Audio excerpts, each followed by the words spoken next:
Hello, welcome to Team SNG Deck Profile. Today we are going to be talking about Unchained Fallen of Albaz. This is a bit of an upgrade from the Unchained Fusion Deck Profile featured on the channel earlier this year. And this is the deck I took to Remote Duel Extravaganza and came top 32 with. While I've got your attention, I'd like to ask you guys, do leave us a like, leave us a comment, leave us a subscribe. Check out the team's Facebook page, links down below. And if you're really interested in seeing something else that I did play, which is a pure Fallen of Albaz deck in the current format, with the cards we have available to us, make sure you do hit that subscribe and ring that bell so you don't miss it, because it's coming up next week. What this deck likes to do is this deck likes to take stuff off your opponent's board and build its own using their stuff as material. Whether it's doing that through the fusion engine that the deck runs, or it's doing it through destruction and just popping stuff off of our opponent's field. This deck does have some control elements using a lot of traps, and it does definitely have the ability to break through a board and OTK. That all being said, let's get into it. Starting off with one of the main play starters of the deck, and one of the cards you definitely want to see in your opening hand almost every time, one Unchained Twins Aruha. Now, we run 6 copies of him with Abomination's Prison, which you'll see when we get to the spells. What he does is he reveals himself, pops a card on the field, and special summons himself. All of the Unchained spell traps, when popped face down, allow you to special summon something from the deck. And typically what you're going to special summon is your Unchained Twin Sarama. And then what you can do, you can target that spell trap in the grave, set it back to the field, and pop your Unchained Twins Aruha, which will then allow you, because Unchained Twins Aruha has been popped, to special summon your Unchained Twins Rekia. Now, obviously, you don't have to special summon Rekia, you can summon whatever you like. But if you do special summon Rekia, you then get a quick effect pop on your opponent's turn, which means you can then pop Sarama and get his special summon effect. All 3 of these have the effect that if they are destroyed by card effect or battle, they will special summon a monster from the deck. So they do cycle themselves really well. All you need to get this little engine going is your Aruha and any Unchained spell trap. Now onto some of the big boys that you're going to be summoning from the deck. First of all, you've got your Unchained Soul of Disaster. We run 3 copies of him. What he does is he targets a card on your opponent's side of the field, links it off, and special summons a Dark Link monster from your extra deck, which will typically be your Unchained Soul of Rage, which will then let you continue to climb into the Unchained engine. Although, sometimes it's not ideal to go for him. If you've used Rekia as a quick effect and you've popped your Sarama, you might want to special summon your Abominable Unchained Soul. Now you do need to be aware that you can only summon him once per turn, but once he's special summoned, you discard a card from your hand and you non-target destroy a card on your opponent's side of the field. So it does help you break your opponent's board, and it acts as a disruption if you time it correctly on your opponent's turn. Unchained Soul of Disaster does also have an effect when it is sent to the grave. When it is sent to the grave, it will let you special summon from the graveyard an Unchained monster that currently resides there. Abominable Unchained Soul, if it is sent to the grave, it can special summon itself back, but then it is placed on the bottom of the deck when it next leaves the field. The one thing I do have to say is be careful. Abominable Unchained being only able to be summoned once per turn means that if you do summon him using another Unchained monster, you have to wait until after that turn before you pop him with any of your own effects. That does it for the Unchained lineup. Now onto some of the spicy tech that we ran in this deck. First of all, we've mentioned him a couple times now, Fallen of Albaz. Fallen of Albaz did steal me a few games, being able to fuse off our opponent's Eldritch in a couple matches to go into the Titaniclad the Ash Dragon, which my opponent just could not get rid of, and in most cases did cost them the game in the grand scheme of things. On top of him, we do run another card to allow us to get into some fusion monsters, and that is our Predaplant Chlamydia Sundew. Now, Chlamydia Sundew, when on the field, you can use it as fusion material, and any cards in your hand or field as material as well. Also, if any of your opponent's cards have Predaplant counters on, which we do play one way of getting them out there, you can use their monsters as material for the fusion summon as well. So these are our fusion engines. They do let us get into some really interesting stuff. And in the case of Fallen of Albaz, it acts as a super poly, albeit negatable. That does it for our monsters.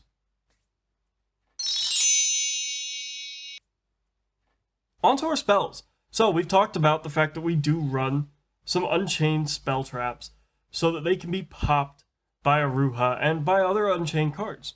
The first of which is our Abomination's Prison. Now this is a Rota, it lets you add any Unchained card. So if you have Aruha, but you don't have another spell trap, you can search out a spell trap that you'd like, set to the field, typically your Escape of the Unchained. Or, if you've got a spell trap, but you don't have an Aruha, you can search out your Aruha. So this definitely adds some consistency to the deck, and it lets us see our Aruha spell trap combo that we've discussed already.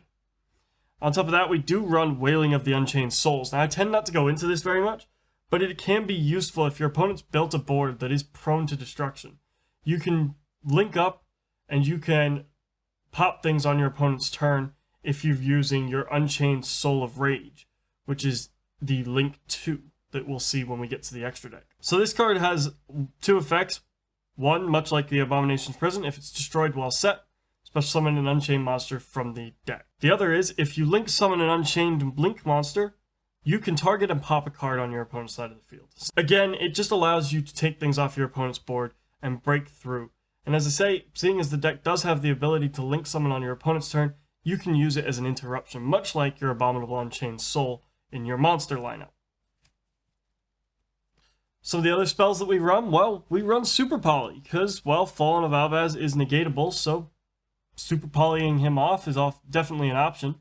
Obviously, we weren't just using this for the Fallen of Albaz plays, we were also using it to take other things off of our opponent's boards in specific matchups. We'll talk about the targets we run when we get to the extra deck as well.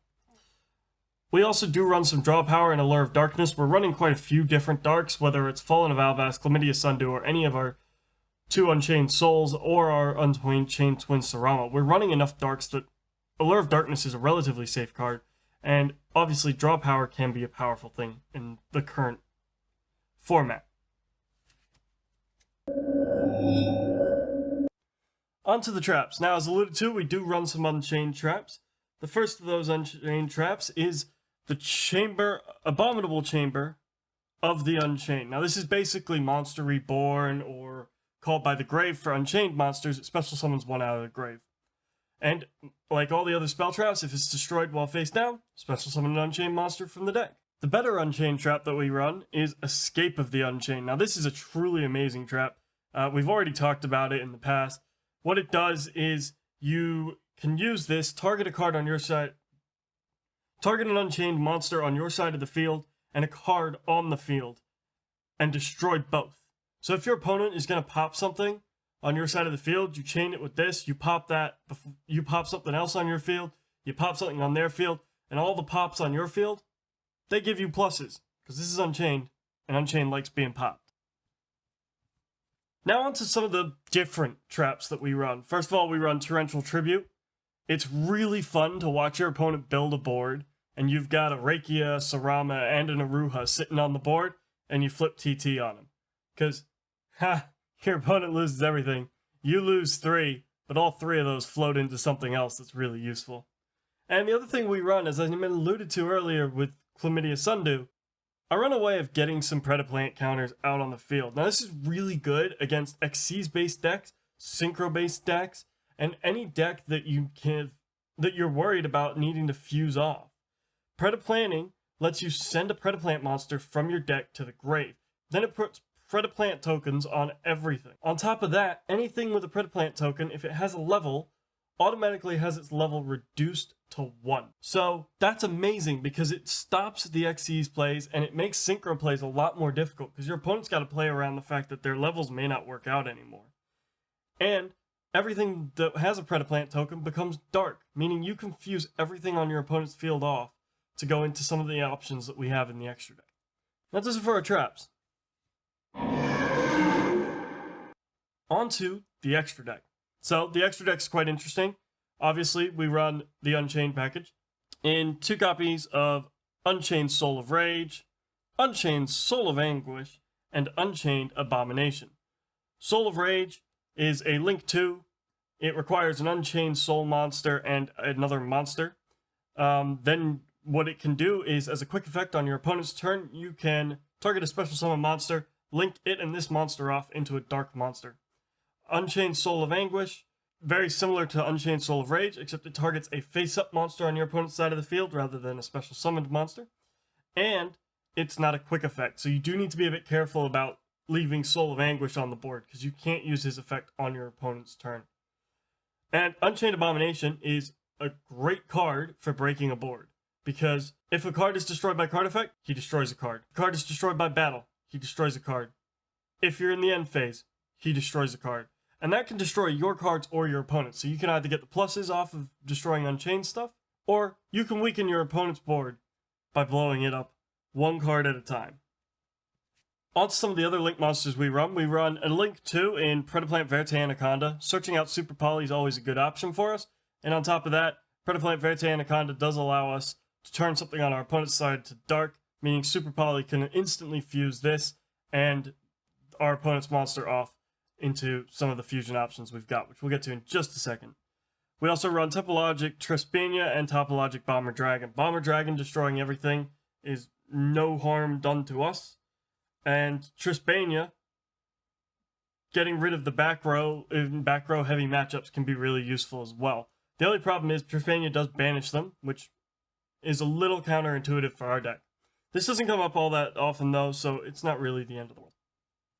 On to the Fusion Engine. We've talked quite a lot about it, so I want to make sure that I make it clear. The Fusion Engine is really useful because it does let us break through our opponent's boards, but it does require certain situations. So, Starving Venom Fusion Dragon is obviously the easiest thing for us to get out, what with our Predaplant Verte Anaconda being able to turn something into dark, or our Predaplanting turning our opponent's monsters into dark. Starving Venom Fusion Dragon is easy enough to get into because we should be able to generate 2 darks if our opponent isn't playing dark monsters on his own. Then we do run Predaplant Triffe Vertum. Again, really good option for this deck. If our opponent ends up with 3 monsters on board and we activate Predaplanting, we can just get rid of everything.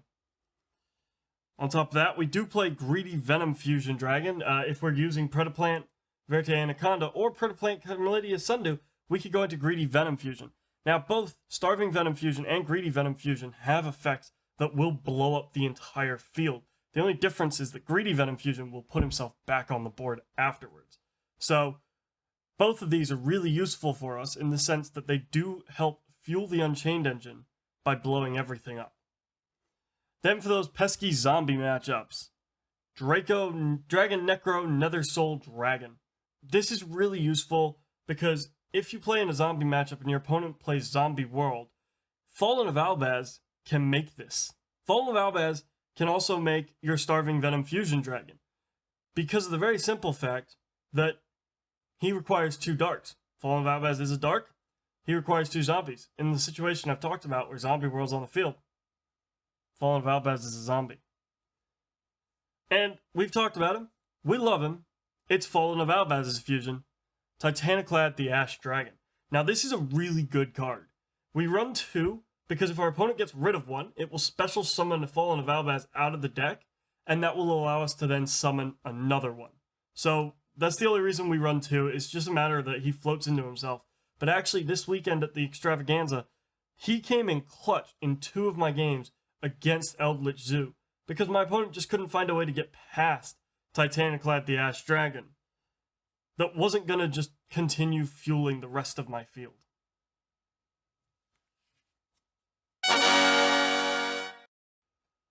So my final thoughts on this deck. Look, it performed really well. Its ability to go first and go second, leaning on the quick effects of Rakia and the destruction effects and the easy way to get into a field that'll give yourself not 1 but 2 Unchains on the board in your opening turn is really good.